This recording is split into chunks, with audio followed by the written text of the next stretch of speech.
নান্দাইল দিঘি জয়পুরহাট জেলার কালাই উপজেলার পুনট ইউনিয়নের নান্দাইল গ্রামে অবস্থিত। এটা জয়পুরহাট শহর থেকে প্রায় ১৯ কিলোমিটার পূর্বে অবস্থিত। কথিত আছে এটি ১৬১০ খ্রিস্টাব্দে রাজা নন্দলাল খনন করেন। স্থানীয়দের পানির সমস্যা দূরকরণের জন্য এটি করা হয়েছিল। আমরা গ্রামের মেঠোপথ ধরে চলে যাচ্ছিলাম সেই নান্দাইল দিঘি দেখার জন্য। আমরা যখন এই পাশ দিয়ে যাচ্ছিলাম দেখলাম সেই দিঘিটি দেখা যাচ্ছে। রাস্তাটা খুবই ভালো ছিল গ্রামের রাস্তা হিসেবে। আমার কাছে বেশ ভালো লাগছিল জার্নিটা। চারদিকে শুধু সবুজ আর সবুজ। এই দিঘিটি নাকি অলৌকিকভাবে তৈরি হয়েছিল এক রাতের মধ্যেই। আরও কথিত আছে এই দিঘির নাকি কখনো পানি শুকোয় না। অনেক দিন ধরে এই দিঘির অনেক নাম শুনছিলাম।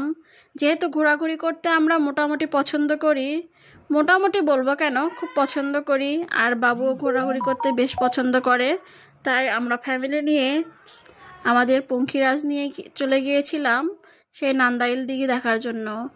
এটা একদম গ্রামের মাঝ বরাবর অবস্থিত। এটা চেনার আরও একটি উপায় আছে, সেটি হচ্ছে নান্দাইল দিঘি কলেজ রয়েছে এখানে, আর সেই কলেজের গা ঘেঁষেই রয়েছে এই দিঘি। আমার কাছে দিঘিটি বেশ ভালোই লেগেছে প্রথমবার দেখে। আপনারা যারা ঘুরতে পছন্দ করেন আসবেন, একদম নিরিবিলি পরিবেশ, বেশ ভালো লাগবে আপনাদের কাছে। আমরা ইতিমধ্যেই কিন্তু বলতে বলতে চলে এসেছি সেই কলেজের পাশে। এবার আমরা ঢুকে যাব সেই দিঘির কাছে। এই সেই কলেজ যেটার কথা আমি এতক্ষণ বলছিলাম। এখানে আমরা বন্ধের দিন গিয়েছিলাম, তাই কোনো স্টুডেন্ট ছিল না। তবে একটা জিনিস ভালো লাগলো যে বিকেলবেলা অনেক লোকের সমাগম হয় এখানে। এই সেই দিঘি, দেখতেই পাচ্ছেন কত বড়। দেখতে মনে হবে একদম বড় একটি নদী দেখতে এসেছি। আমরা প্রথমেই এক সাইডে বাইকটি দাঁড় করিয়ে কিছু ফটোগ্রাফি করা শুরু করে দিলাম। এদিকে আমার ছেলেকে একটু টানছিলাম কিছু ছবি তোলার জন্য, কিন্তু কে শোনে কার কথা। সে তো ছবি তুলতে পছন্দ করে না, এবং এত বড় দিঘি দেখে সে বারবার আমাকে বলছিল যে আমরা কি সুইমিং পুলে এসেছি। যাই হোক, এবার আমরা মা ছেলে মিলে কিছু ফটোগ্রাফি করলাম সাথে, এবং পুরো দিঘিটি আপনাদেরকে দেখানোর চেষ্টা করছি। দেখুন আশেপাশে সবাই অনেক সুন্দর সময় কাটাচ্ছে বসে থেকে। আর এদিকে রয়েছে একটা গেস্ট হাউস যেটা বন্ধ ছিল। ওই যে বললাম আমরা একদম বন্ধের দিনে চলে এসেছি, আর অনেক দর্শনার্থীও ছিল সেখানে। আমি একটু ছেলেকে নিয়ে কিছু ফটোগ্রাফি করে এরপর একটু সিঁড়িতে নেমে গেলাম কিছু ছবি উঠাবো বলে। তো দেখুন দিঘিটি কত সুন্দর। যদিও আমাদের ইচ্ছে ছিল নৌকায় ওঠা, কিন্তু আমি বেশ ভয় পাই পানিতে, কেন জানি না, তাই আর ওঠা হয়নি।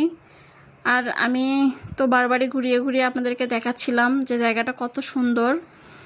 এরপর আমরা আরও কিছু ফটোগ্রাফি করি।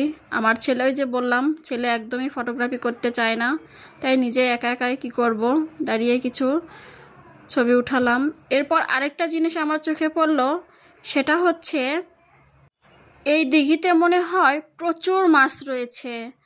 আসলে আপনারা হয়তো ক্যামেরা এটা বুঝতে পারবেন না, কিন্তু সাইড দিয়ে মানে দিঘির সাইডে এত এত মাছ ছিল, মানে কী যে ভালো লাগছিল। আমার ছেলে তো দৌড়ে গিয়েছিল মাছ ধরার জন্য।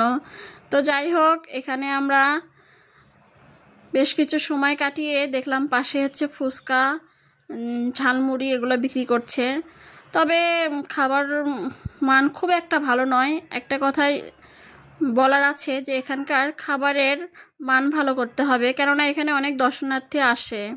তো আমি একটু মাখা নিলাম, কিন্তু এটাও আমার কাছে খুব একটা ভালো লাগেনি, তাই পুরোটা আমি শেষ করতে পারিনি, কিছুটা খেয়ে রেখে দিয়েছিলাম। আর এই দেখুন ছেলে বাবার কাণ্ড, তারা দুজনেই শৈশবে ফিরে গিয়েছিল। আমার বরের একটু শখ হলো এই ঠেলা গাড়িতে বসে কিছু পিক উঠাবে, তো আমিও তুলে দিলাম। এবার আমার ছেলেকে একটু ফিল দেওয়ার চেষ্টা করলাম শৈশবের।